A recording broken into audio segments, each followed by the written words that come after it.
Margie here at Jaltech. I'm going to go and provide an instructional video on how to use our onboard diagnostic system or offboard diagnostic system via the computer system. As today's technology continues to increase on vehicles, it's more likely we're going to first use a computer before we're going to use a wrench to fix the truck. So, the operator came in with this truck having a check engine light on. So first, we're going to verify the check engine light's on. Turning on the truck. Yep, there is the orange warning light for the vehicle. So now we're going to take our 9-pin connector and hook it up to the onboard diagnostics connector, which is usually 90% of the times located in the lower left hand of the dash, right up by the driver's station. But it is possible that it could be in various different places, so check your owner's manual if you're unsure.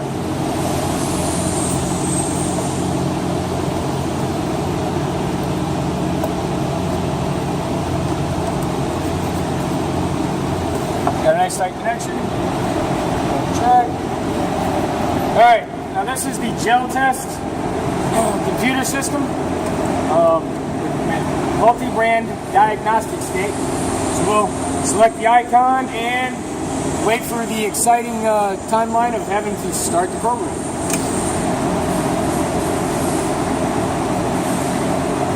Now we've used the 9-pin connector, so I will choose this one. But we found that on this system, you can choose either the 9-pin or the 6 9-pin connector. Both of them function the exact same way.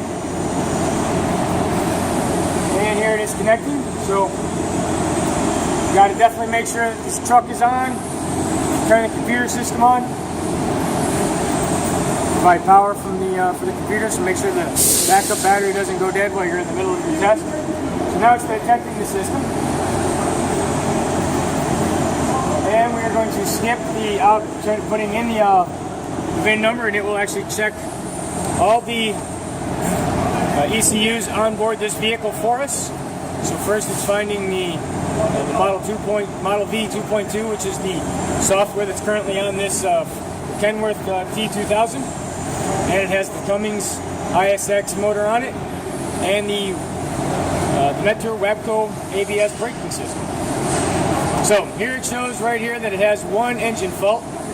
So I will go to the ECU data for that engine. And that's where I went to. That's not where I want to go. So we'll back up on there and double clicking on the line, which will then just bring us to another menu. The other page helps you verify that the engine is what the engine says it is via the computer system. And we don't have that processor for fully use of it. So now again it comes back up with the engine serial number, the VIN code for the truck, the indicated horsepower range, your torque ratios, the serial numbers for your controlling unit, the brand of it is the Cummins, and the software version. We will go up, we have various different parameters we can check. The first one we're going to do is reading fault codes. In here, inlet air temperature sensor, voltage above normal or shorted high. So more likely we can go to here for that's a question that is a hard fault. Being that it has that red X right there, that means it is going to affect something of importance for this system, i.e. horsepower, driving range, for safety, or it could be for emissions also.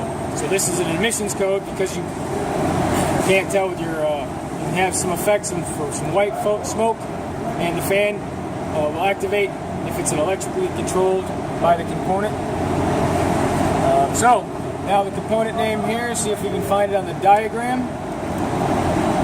So where that air intake sensor is, and we will go with the top selection.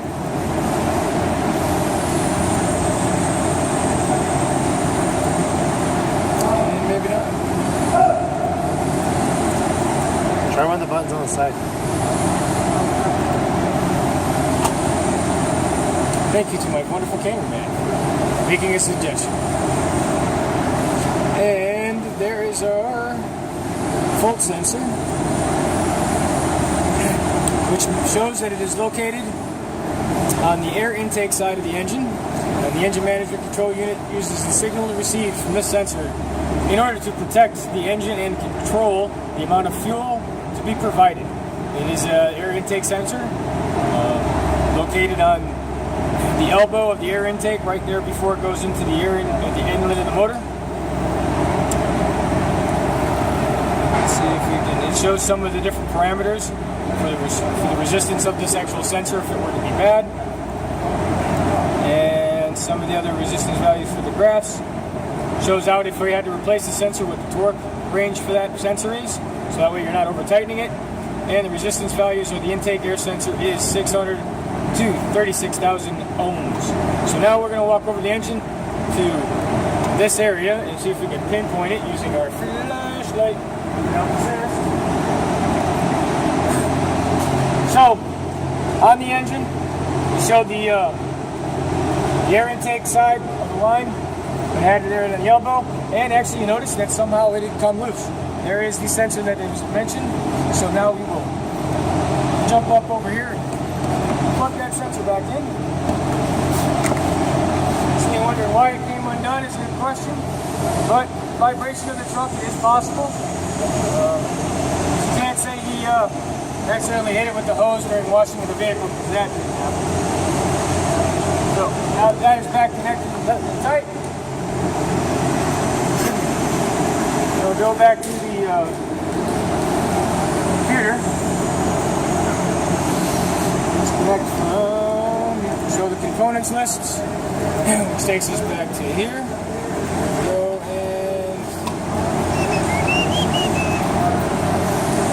and looking through there, we'll just disconnect from this portion of it, which should bring us back to the menu.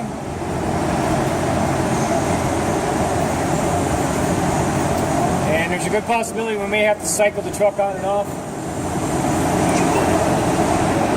Alright, now that we've repaired the system, we've restarted the computer after a slight computer malfunction. Gotta love technology. And right now it's going through to read the fault codes, and it's just showing the one code for the Cummins. Of course, the engine is off and the key is on, so we may have to. It's a high pressure injector now, which is probably a standard fault for this truck. With the high pressure, with the key off, or with the engine off, key on. But look, there's the. Now it's no longer an emergency code. It's a soft code or a prior code. So now here we can. There was the troubleshooting portion of it, which I was showing you on that, and I just clicked on that button. Didn't need to do.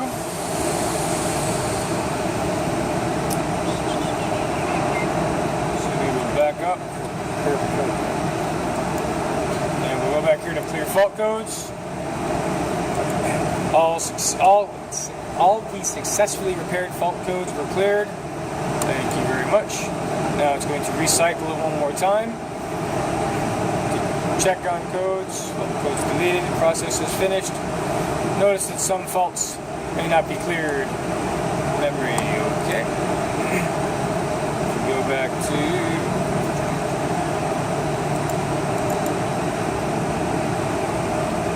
disconnect out of the engine one, back to the main menu, and we'll just see that there is no current fault codes, but there is a history of codes right here, but no number of faults, but those are likely the history in the ECU. So that is how we went and now cleared all the active codes off this truck.